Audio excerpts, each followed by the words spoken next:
Ayefemi Oro de la GIZ, mon invité ce matin avec lui. On va parler d'un événement à venir. Bonjour, monsieur Ayefemi. Bonjour, madame Rachid. Vous allez bien? Très bien, merci. Alors, vous êtes de la GIZ.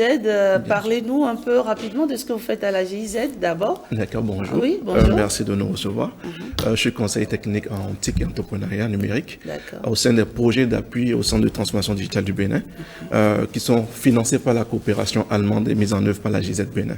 Nous travaillons avec le partenaire politique, le ministère du numérique et de la digitalisation, pour accompagner le vaste programme du gouvernement du Bénin dans le numérique et dans la digitalisation au service des populations, bien évidemment. Très bien. Et dans le cadre du 8 mars, précisément, vous organisez ce que vous appelez les journées de l'inclusion numérique et du genre. C'est quoi, monsieur Ayefemi? D'accord, merci pour cette question. Le 8 mars est la journée mondiale internationale de la femme, nous le savons. Et dans le cadre de cette journée, nous nous sommes dit qu'il serait pertinent d'organiser une activité qui intègre le genre, mais qui parle aussi d'inclusion numérique, parce que ça fait aussi partie des axes sur lesquels le gouvernement du Bénin a choisi d'axer son action dans le secteur. Et pour cette journée, nous avons décliné un certain nombre d'actions qui sont en phase avec la planification opérationnelle des différents projets d'appui au centre, mais aussi avec le programme d'action du gouvernement. Donc, dans le cadre de cette journée, nous avons prévu, je dirais, deux activités phares qui m'amènent ici aujourd'hui. La première activité, c'est un hackathon à l'endroit des développeurs. Hackathon. Un hackathon, oui. D'accord, c'est la première activité. Oui, c'est la première activité. Il s'agit en fait de créer des solutions d'inclusion numérique basées sur ce que nous appelons les technologies vocales, les technologies voice en fait. Les développeurs comprennent. Il s'agit en fait de technologies qui permettent à des populations qui ne sont pas alphabétisées en français de pouvoir avoir accès à du contenu dans leur langue locale en fait, à du contenu numérique dans leur langue locale. Et donc, notre objectif, c'est d'encourager les jeunes en fait à venir proposer des solutions qui favorisent l'inclusion numérique en se basant sur ces technologies-là. Nous espérons pouvoir identifier des solutions potables, pertinentes, et leur apporter un certain appui, notamment dans le cadre du Salon de l'entrepreneuriat numérique et de l'intelligence artificielle organisé par le ministère du numérique et de la digitalisation en mai prochain. Très bien. La deuxième activité? La deuxième activité est une activité qui m'enchante énormément. Vous savez, le gouvernement a adopté très récemment au Conseil des ministres la stratégie nationale de l'intelligence artificielle et des mégadonnées. Et nous, au niveau des projets d'appui au centre de transformation digitale, ambitionnons de pouvoir accompagner le renforcement de capacité de l'écosystème, notamment en aidant aussi les femmes à pouvoir accéder à des fonctions qui sont hyper techniques. Dans ce cadre, et pour le 8 mars, nous organisons une formation des femmes sur la question d'intelligence artificielle.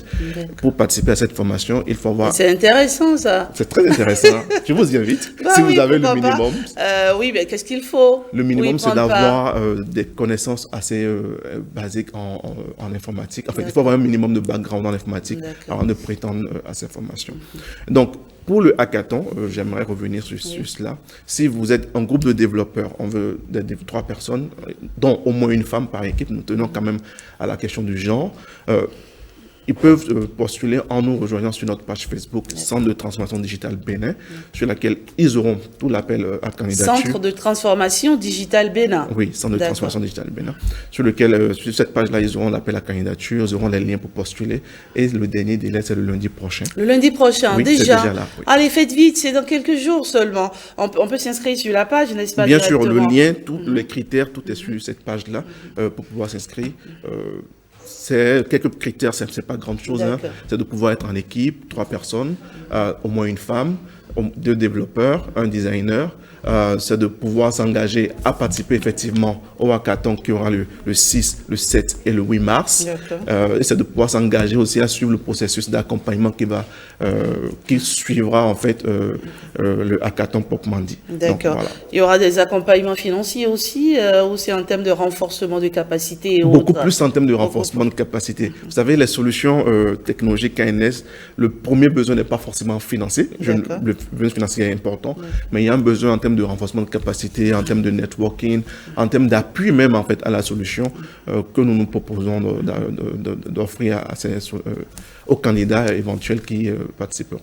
Alors, on n'a qu'un seul appel à lancer. Inscrivez-vous massivement. Vous êtes jeune. Est-ce qu'il y a des tranches d'âge à respecter? Non, non. Nous ciblons majoritairement les jeunes, minimum 18. Bon, on dira maximum 34, mais bon, on laisse ouvert quand même. Très bien. Merci en tout cas à FMI Oro de la GIZ. Vous connaissez la GIZ. Elle n'est plus. C'est un projet. Ce projet n'est plus à présenter, chers amis téléspectateurs. Et avec la GIZ, vous le savez, c'est du sérieux, c'est du lourd, c'est pas de l'à peu près, c'est un accompagnement très efficace pour vous permettre, n'est-ce pas, d'atteindre un certain objectif. Merci en tout cas d'être passé nous parler de cet événement qui va se tenir les 6, 7 et 8 mars. Bien sûr. Voilà, surtout à l'heure où on parle de la politique nationale de l'intelligence artificielle au Bénin. Je pense qu'il faut y participer massivement. J'y serai moi, et vous? À vous de décider. Merci à vous d'être passé sur ce plateau. À très vite, n'est-ce pas? À très bientôt. Et on sera là, j'espère que vous reviendrez ici nous faire le point, n'est-ce pas, de ce qu'a été ces 3 jours de célébration, on va dire simplement, de la femme. Excellente matinée à vous. Merci.